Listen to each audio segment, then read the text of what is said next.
প্রিয় তৃতীয় শ্রেণীর শিক্ষার্থী বন্ধুরা, কেমন আছো সবাই? আশা করছি ভালো আছো। আলহামদুলিল্লাহ, আমি ভালো আছি। আজকে তোমাদের প্রাথমিক বিজ্ঞান বইয়ের ৩৯ পৃষ্ঠাটা খোলো তো। এটা হচ্ছে তৃতীয় অধ্যায়। তৃতীয় অধ্যায়টা হচ্ছে সুস্বাস্থ্যের জন্য খাদ্য। আমি চাচ্ছি যে তোমরা অনুশীলনীর কাজগুলো আগে সেরে ফেলো, তারপরে ভিতরের আলোচনাগুলো করব, ঠিক আছে? আজকেরটা হচ্ছে সুস্বাস্থ্যের জন্য খাদ্য, ঠিক আছে? Food for good health. তো এখানে যে কোশ্চেনগুলো আছে এগুলো আমরা সলভ করব।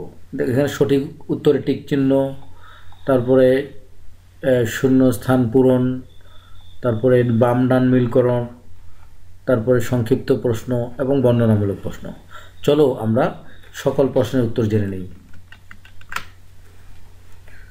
অধ্যায় হচ্ছে অধ্যায় ৩, সুস্বাস্থ্যের জন্য খাদ্য। মূল উত্তরে যাওয়ার আগে আমরা আরেকটা জরুরি কথা বলে রাখি। তোমরা যারা অনলাইনে আমার কাছে পড়তে চাচ্ছ তারা এই নাম্বারে আমাকে কল করতে পারো অথবা হোয়াটসঅ্যাপ করতে পারো। আচ্ছা, ১ নম্বর প্রশ্নটা হচ্ছে সঠিক উত্তরে টিক চিহ্ন দিই। আমি উত্তরগুলো পাশে দিয়ে দিয়েছি সাথে সাথে। কোন খাদ্যটি শুধু দুধ থেকে তৈরি হয়? মাখন, ঠিক আছে? আচ্ছা, আম কোন ঋতুর সময়কালের ফল? গ্রীষ্মকাল। তোমরা বাকি অপশনগুলো পড়বা। পেয়ারা আমাদের শরীরে প্রধানত কোন ধরনের কাজ করে? রোগ প্রতিরোধ করে। ২ নম্বর, শব্দগুলো থেকে সঠিক শব্দটা নিয়ে শূন্যস্থান পূরণ করি। ক, শর্করা জাতীয় খাদ্য থেকে আমরা শক্তি পাই। টিউবওয়েলের পানিতে বিভিন্ন ধরনের খনিজ লবণ মিশ্রিত থাকে। ডিমের সাদা অংশ আমিষ আর কুসুম চর্বি জাতীয় পদার্থ। মানুষ ফাস্টফুড খেলে তাদের শরীর মোটা হয়ে যায়। ৩ নম্বর হচ্ছে বাম ডান মিল করতে হবে। ডাবের পানি, দেখো এখানে এটা হচ্ছে এই যে দেখো ডাবের পানি স্বাস্থ্যকর। কোমল পানীয়, এটা দেখো এই যে এখানে কোমল পানীয় হচ্ছে কি? মোটা, ফ্যাট। শাকসবজি ভিটামিন। শিমের বিচি আমিষ। খোলা খাবার জীবাণু।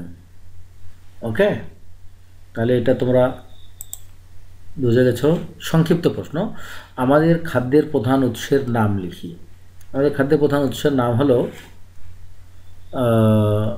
উদ্ভিদ থেকে যেগুলো পাই: কাঁঠাল, বেল, আমলকি, জাম, কাঁচা কলা, পাকা কলা, পেঁপে, পুঁইশাক, ফুলকপি, টমেটো, শিম, গাজর, বাদাম, এটা বানানটা একটু দেখে নিন, বাদাম, ভাত, মুড়ি। ওকে, এগুলো হচ্ছে উদ্ভিদ থেকে।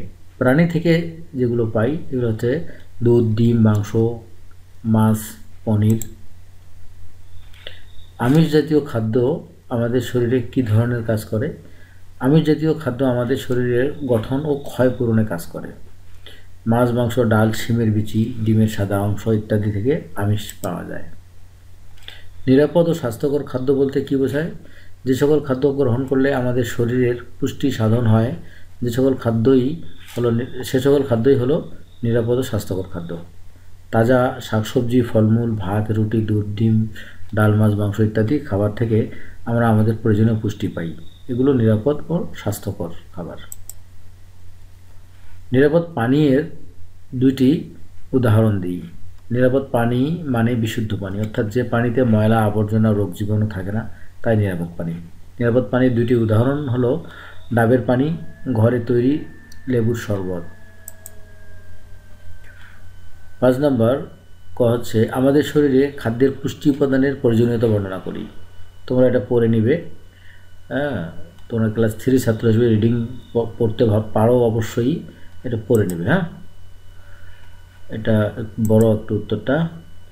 খ নম্বর হচ্ছে নিচের ফলগুলোকে ঋতুভিত্তিক শ্রেণীকরণ করার জন্য একটি ছক তৈরি করি। ছক অনুযায়ী ফলগুলোকে শ্রেণীকরণ করি। কলা, পেয়ারা, কাঁঠাল, আম, তাল, বড়ই, পেঁপে, তরমুজ।